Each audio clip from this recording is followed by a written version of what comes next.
The doors were about to close. I got pulled off the plane.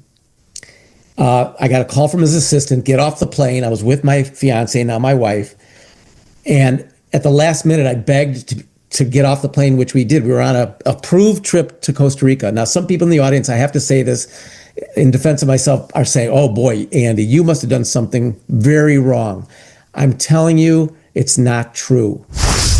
Welcome to Coach Soul, the podcast where we explore therapeutic ways to the best versions of ourselves.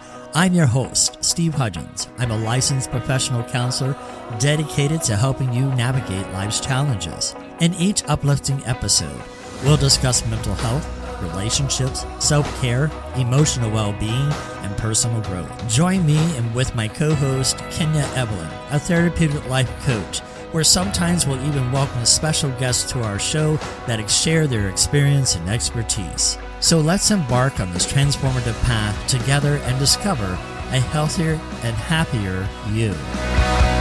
All right, what a fantastic show last time. Andy, I really appreciate you coming on the show and having you here. For our listeners, we were getting into the topic of workplace bullying. And bullying just doesn't happen in the home. We can even bully ourselves in the mindset of getting caught up in our own mind. Andy, was that the case for you when you was talking about, hey, I felt the anxiety, the shame and things like that. And you alluded to getting some help. You want to let's pick up where we left off in part one. Wonderful. Thank you. And again, thank you for the opportunity, Steve. So yes, I felt very alone. I never, did any research. It just never occurred to me. I just thought I asked for it. I wanted to be in television production. I wanted to be in New York. And therefore, I was going to have tension and suspense and the tough times were part of the job. That's what I thought. The yelling, the screaming, the threats, and so forth. I just thought you asked for it. In other words, we talked about shame in the first episode, and I kind of felt, and this is gendered, forgive me, but it's like, hey, Andy, man up, and that can be true for women too. Is like you feel like it's up to you to figure it out. Well, work should not be that way, and so. Even though I never researched it, what happened to me was that I became my own worst bully in many respects, because I, in my own mind, would hear the boss saying these things as I was walking to the train or walking, whatever it was, wherever I was. It was on my mind all the time and trying to figure out, what can I do? What can I do? Can I work? I should work harder. I should work better. I was already the first person in the office and the last to leave. And so that is one of the things, and I know we'll talk about this later, but in my mind, I also was a lot of self-blame about what's wrong with you. Why can't, why you must be doing something. I must be clawing. I must be too ambitious. I must be annoying. Something about me is bringing this out. And what I would say is to you, Steve, in the history of the workplace, nobody's asked to be mistreated. If you're not a good employee, you don't deserve to be there, but it's up to leaders to make subpar employees better. But that's not what I'm talking about here, and that's what we're not talking about. We're talking about really good people, team players who don't want to get involved in politics, who want to help their colleagues and teammates, who want to do really good work, who show up on time and really care about the job they're doing. Those are the people we're talking about, and those are the people that feel the most harm because they're the ones that care the most. Well, we think that bullying has to be either, emotional, mental, physical, and a sense of verbiage or whatnot. But I want to throw in one more caveat that I think we forget: silent treatment. The silent treatment is a huge bullying technique because it takes the person to try to control, and they play victim to it. And so oftentimes you'll find silent treatment within personality disorders. They like to use it a lot because it becomes more coercive and manipulative. If I'm silent, then I'm going to force you to come to me. And so what do you have to say about that, Andy? Boy, oh boy, I have so much to say about that. And I'm sorry I do. And please interject if I go on too long. Being ostracized, being ignored, being left off email chains, not being invited to the meeting. I've got so many stories in my book about this, but let me say this, and then remind me, please, to get back to at least one or more anecdotes. But being ostracized, being left out of the group, or feeling that you don't belong is the worst form of bullying in my estimation. Because, as you know, Steve, in your work, being a part of something, being a part of a group, feeling that your contributions matter, and there's a term that I think you may use too, mattering, feeling that you matter. All of a sudden, if you're ostracized, you don't matter, as clear as day. I had a circumstance where, oh boy, years ago, I got pulled off a plane by a bully boss. You can't do this now after 9/11. It happened before 9/11. The doors were about to close. I got pulled off the plane. I got a call from his assistant, get off the plane. I was with my fiance, now my wife. And at the last minute, I begged to get off the plane, which we did. We were on a approved trip to Costa Rica. Now, some people in the audience, I have to say this in defense of myself, are saying, oh boy, Andy, you must have done something very wrong. I'm telling you, it's not true. Okay, and that's the wrong analysis, and I deal with this in my book. To this day, 20 years later, I don't know why. All I can surmise is I did have a project. The project was getting done. I don't want to waste your time or your audience time in going through it, but I can only, if there was a lie detector right here, it would go straight, because I don't know what happened. All I can tell you is I believe the number 2 person who approved my vacation and who said literally to me before I left, Andy, enjoy your vacation. I'll take care of anything that comes up, sabotaged me. And so somehow it came up that I had gone on vacation. There was one little thing left that I had taken care of. It was going to get done. It was going to take 45 minutes, all taken care of. And I think she told the CEO, I don't know, Andy just left. That's the only thing. And to this day, I don't know why. After that happened, I came back to work and I was just completely ostracized. And I just stayed in my office with my door closed. And I'd been at this company for 7 years. And I was vice president of original programming. I was a top person, and I was completely ostracized. Okay, Andy, I'm going to put you on the stand here. I got to be the prosecutor for a second. Go right ahead. I mean, you're this producer. You're on a plane with your fiance. And I know with most women, they're going to say, well, wait a minute, Andy. You mean your job was put first before her?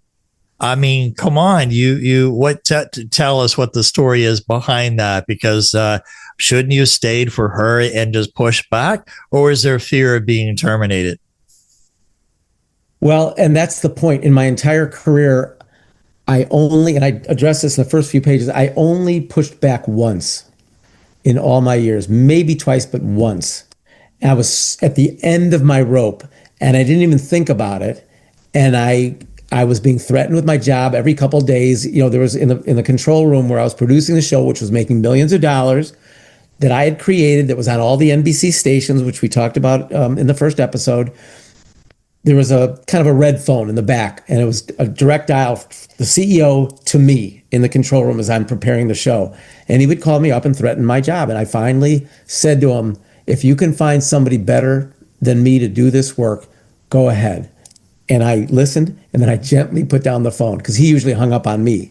And that helped. But I don't counsel people on doing that, because it can backfire, you know, and I don't want to be the one to say, yeah, you ought to take your bully boss on, because it's not a good strategy. And we'll talk about strategies on a deal later. But so a lot about it is, it's not that you were defeating. It wasn't there because you didn't feel a right to protect your fiance.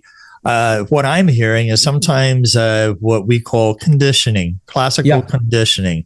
Oftentimes it seems like our behaviors and attitudes, when you start believing a message so much in your mind, it becomes easy to succumb to that belief system. And so, you know, not that I'm trying to provide any kind of way out or defense. I just look at the semantics of, here you are with pressure. You acted on a belief system at that moment to not only protect your fiance, but to protect your job too, because without a job, there is no security in a marriage. Mm-hmm. So, you know, when we think about oftentimes when we look at how media is portrayed, everybody wants to jump on the bandwagon, point the finger. And to me, that's also some kind of form of bullying, because we're not being objective. As my dad would say, a mind is like a parachute. It only functions when it's opened. Yeah. And, if we would just slow down, stop being such a reactive society, pause like I just did. Yeah. Take a moment to reflect. Bullying and things like casting stones. I talk about, instead of casting stones at each other, why don't we build bridges with these things? And being able, at one point in time, Andy, we used to take in consideration of each other's opinion instead of being a bully and say, well, all right, Andy, you're a white supremacist. Yeah. Well, and I'll give you a couple of examples of that. It's so true. I went to an interdenominational service last week. People of all faiths. And it was absolutely joyous. Now, of course, if you got into a debate, there would be differences of opinion. But people set those aside because they were willing to acknowledge that we're all human beings, and the joy in the room was palpable. It was wonderful. But now I'll give you the other side of that, Steve, if I may. I had a bully boss who was a football player in college, and he kind of managed like a bully boss, like a football player. And he was micromanaging me. He told me, he said, and he had just started managing me because my boss, who I liked a lot, got let go. So I became his direct report. He was 10 years younger than me, which I had no problem with, and he had no video production experience, which I had no problem with. That was my job. I was head of video production. But I was fine. I just wanted to do a good job with him and get along. And then he started micromanaging me, and he said to me about 2-3 weeks into our working together, I want you to CC me on all emails. Well, I was like 40 years old. I had my own staffs of 25, 30, 35, 40 people. I had managed $10 million budgets, and now this guy wants to be CC. And why did he want me to CC him? Because he wanted to control my success, in my opinion. He wanted to make sure he knew of anything that was working so that he could kind of take credit for it or stop it before it got too successful. I believed he did not have my best self-interest at heart. So I decided to go and ask him to have lunch with me. Let's get out of the office. 2 guys will go have lunch and talk it over, talk some programming ideas, So, and I was nervous to ask him to go to lunch. Can you imagine a 40-year-old production executive who's scared to just go to his supervisor, manager, who's like 3 desks down? I was scared to just say, hey, you want to grab a lunch? So I practiced and I thought about it and I rehearsed. Ridiculous that you should have to feel that way. But I had no psychological safety because I was convinced he was out to get me. I walked down to his office. He wasn't there a few times. Then finally he was there. And so I just kept it very strict, very straight. Hey, you want to grab lunch and talk about some programming ideas? You know what he said to me? And I hope you'll forgive. I won't use the actual word, Steve. I hope I can say this. He said, Regal, we don't need to break bread. You just have to do your effing job. And then he looked down and he dismissed me.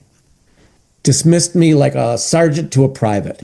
Do you know how demoralizing that is? Do you know how being in the military? I get it. Yeah. I had the college. I was supposed to have gone through officer, but somehow paperwork was lost. So I stayed enlisted. Yeah. And I remember doing the telecommunications. This is right going on my first tour, but it's going back into Iraq after the Iraqi war had ended. Fortunately, I didn't go see battle, but good. Okay. Yeah. I remember my platoon sergeant would crawl up in my shelter where the telecommunications equipment was located. And I said, what's going on? He says, the brass is around. And I'm like, and would they put pants on one at a time? It's just not that simple. Oftentimes, I look at bullying as a psychological way of strategic manipulative behavior. Yes. And so I can't imagine, you being dismissed and how that felt as an executive. Yeah, just awful. And that's when you lose psychological safety, so you're not safe in your skin. And I don't handle that well. Now, some people would say to the guy, hey, you, and confront him right then. But most of us don't do that, and that's risky. But the people that do that and get away with it, they're not good bully victims, or bully targets. The bosses can smell you. They know who's going to go sit back down and try harder. And many of us are that way. Some people don't care. And you're like, oh, okay, and other people are going to get angry and take them on, and the bullies don't do that. Let me say, if I may, Steve, say one other thing real quick. You talked about these kind of knee-jerk responses, take a breath. The most important thing I can say to your audience, if they manage people, this is the most important thing. I learned this at the Wall Street Journal, and it stayed with me ever since. Listen, don't judge. And you said that a moment ago. We may have differences. I may make a mistake. But was I well-meaning? Was I trying hard? If I can go through 10 years without making a mistake, wow, pretty good. I don't know too many people that can do that. So when problems You'd be a boring person, Andy. Sorry. Thank you. Well, I made lots of mistakes, of course. But I think the boss probably made mistakes too. And listen, don't judge. Before you say, oh, you're this, you're that, you didn't do that. Talk to people. And that's the thing we talked about at the beginning of this episode.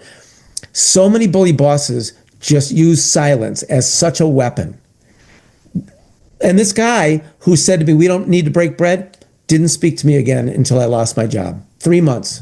And then he called me a week later after not having talked to me for 3 months before I lost my job. He called me on the phone and said, oh, so sorry you lost your job, Andy. I only wish we could have found a job for you with the new owner because our company got acquired. He was so disingenuous. He just wanted to hear my voice in defeat. That's what I believe wholeheartedly, that he was still bullying me and getting off on it, if you will. He was enjoying it. Andy, we got about maybe 15 minutes left. Okay. And one of the things that I don't think a lot of us know, I've been in management as a director, a general manager, those type of things. I started when I was 18. Yeah. A member at my church had asked, hey, you're a little different. All because I was raised in Japan and other situations because my father was in the Air Force. It helped me to emotionally mature. So I started out at age 18 managing a grocery store. And so you learn a lot of things along the way. At the same time, Andy, I mean, how do people recognize they're being bullied in the workplace? Is there certain algorithms, so to speak, certain signs that people need to pay attention to besides someone saying, oh, you're too sensitive. Your boss is not that way. Yeah. I think the telltale signs are really how you feel away from work, especially on Sunday night. If on Sunday night or Sunday afternoon you start getting these feelings of dread, that's a pretty good sign that either your job isn't going well and or you've got a bully boss. It's really those kind of emotional cues. And it's also important to understand that there are ways you can do it. But I guess what I would suggest to you, Steve, is that there's so many things that companies can do. And the most important point I can make here is that let's even assume, and this is a broad assumption, that the boss, the supervisor, the manager doesn't care about their employees. You should care about your bottom line. And all the data proves that when you have people that are suffering at work because of incivility, degradation, and bullying, productivity plummets. So if your employees are happy, they don't have to be happy all the time, but if they feel as though they matter, that they have value, and that the people that are supervising them respect them, their productivity goes way up and revenues go up. So that's the most important thing. And there are laws in state legislatures right now, because bullying is legal. If you're not part of a protected class, race, creed, religion, sexual preference, age, all these things, if somebody says, like, I'm over 50, so if somebody says to me, hey, old man, we don't need your kind around here with your stupid old ideas, I have a lawsuit. But of course, we know people are smarter than that. It's much more subtle. Bullying doesn't have to be yelling and screaming either. It can be sarcasm. It can be all the way from sarcasm to rolling of the eyes in a meeting, to interrupting people, scoffing at their ideas, to scorn, yelling, and of course, as we talked about, in my mind, ostracizing. So there are laws being introduced in state legislators all over the country. Nothing has passed. What I'm arguing for and advocating for are bylaws. And any company, any organization can do this tomorrow. Create bylaws that focus on a code of conduct that everybody agrees to from the CEO on down, just like sexual harassment. Almost in all jobs, we have to take sexual harassment training, and we have to sign something that says, I've researched, I've watched the videos, right, I know what it is, and I promise not to do it. Because then if you do it, there's ramifications and repercussions. I'm arguing for the same thing, but as it pertains to bullying. And the reason we haven't gotten laws or bylaws is because everyone's having trouble defining it. Well, I think my definition, and there's others that are quite good too, I'm arguing for companies tomorrow to list the ways people are expected to treat one another, not expected to do it every time, all the time, but if it is repeated and targeted, then the boss who's doing it can lose a bonus, can lose salary, can be demoted or fired. And there should be repercussions for everyone who doesn't follow the civility and codes of conduct. And immediately, if the CEO follows it and it has teeth, a toxic culture can become a more cooperative and collaborative one. You know, you can often, I've heard, being in management and things like that, you can tell the temperature of the leadership by the pulse of the members of the employees. You know, but oftentimes I've been in situations where the bosses are not aware of their character because this is part of who they are. One part that you can think of, as I hear it all the time, is in the medical community, how doctors are entitled, so to speak. Not all doctors, okay? It's just some of the stuff that's been reported to me in therapy and such. And it seems like the nurses are put down as not treated as an equal in the medical community because, you just have an RN degree. You don't have an MD degree. I've been more to school. So there's that kind of form of bullying as well. And I think sometimes people are not aware. And so, you know, Andy, what would be your advice for someone that is being bullied, doesn't know quite sure how to manage it? What should they do? Yeah. Well, it happens oftentimes the CEO is the worst bully, and or the number 2 or number 3 person who has power going upward in protection is the bully. So it's very difficult for the rest of us to do anything. But there are things we can do. First, I'll tell you what not to do. And this is not HR's fault. I don't suggest going to HR. HR at the time being, and that's another thing that I want to work on, I'll mention real quickly. HR, the people that work for HR, are sometimes bullied themselves, but mostly, and I even have counseled a person who was the head of HR, and she was bullied and lost her job. Having said that, the people that work in HR work for the boss, for the person that writes the checks. So they're unlikely to take a stand for you as a lower employee, middle manager. I was an executive, and it's still, they're going to protect the bully boss, especially if it is, like we talked about in the first, a brilliant jerk, somebody who's viewed as a rainmaker, who's allowed to behave this way. Oh, it's only him, but he does a great job. He brings in a lot of money.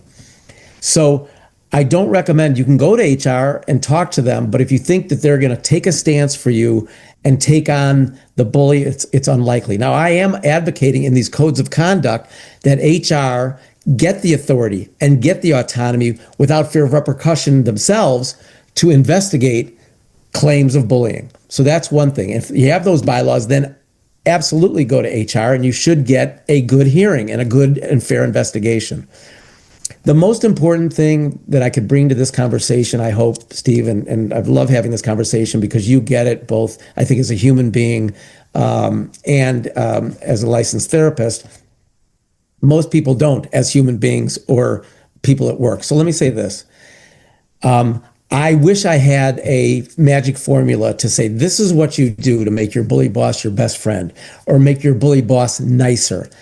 I never figured it out. I talk about in the book, I knew what was coming. It was like a freight train coming at me, and I was tied to the tracks and I couldn't move. I never figured it out. What I figured out in studying this issue for 6 years, writing about it and talking about the best experts in the world, there's kind of 6 ways to approach it. The best thing is what you can control yourself, which is changing the way you allow the bully to affect you. We talked about psychological safety. When you feel as though you're about to lose your job, you're feeling threatened, you're going to lose your livelihood, your salary, that's what we restore. We restore psychological safety. I do this with my coaching clients. You can do that even when you might lose your job. We can restore psychological safety. We need to restore your self-esteem. Just because the bully boss feels a way about you doesn't mean that's who you are. You can go to your church, go to your friends, go to your family. You'll find people that love you.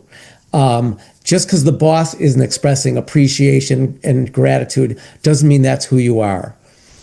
You have to reignite, and we reignite your purpose in work. Even if the bully boss is tough, you can still celebrate small wins and feel good about the work and the contribution you're making, no matter what the bully boss is doing. We work on finding joy in simple things: music, poetry, reading a book, taking a walk, all kinds of things that you can still enjoy, and you must still enjoy your life, even amidst the bullying. And I work with my clients on this all the time. Focus on positive self-talk. Remember, we talked about the boss being on your shoulder, in your head. You got to get the boss out of there when you're not at work and focus on positive self-talk. And finally, you need to forgive yourself. No self-blame. Nobody deserves to be bullied. And even forgive your bully boss at some point in the future, not to their face, but just in your own mind, because it's just poisoning your own mind and your own body if you're continuing to allow them to bully you. So you forgive them because it's them, not you. That's why you get bullied. It's them, not you. I hope I didn't take all 2 minutes. No, you're fine, Andy. I think I've never done this with a guest, but we just can't stop. This is such some good news to be able to share with each other. Something that we don't talk about. A lot of employees have heard, well, take it to HR. And then oftentimes there's things that's there. So let's do this. Let's take a break off of this one. We'll continue in part 3. So that way our listeners are not sitting on the edge of, And so we want to make sure that we can help our fellow human beings. So until next time, take care and God bless. Thank you for tuning in to today's episode on Coach Soul. As we wrap up, we want to remind our listeners of a few key points. This podcast is for informational purposes only and does not substitute professional medical advice, diagnosis, or treatment. The content shared here is based on professional opinion but may not apply to everyone's situation. Always consult with a qualified healthcare provider before making changes to your mental health care. If you're in a crisis, please seek immediate professional help or contact a crisis hotline.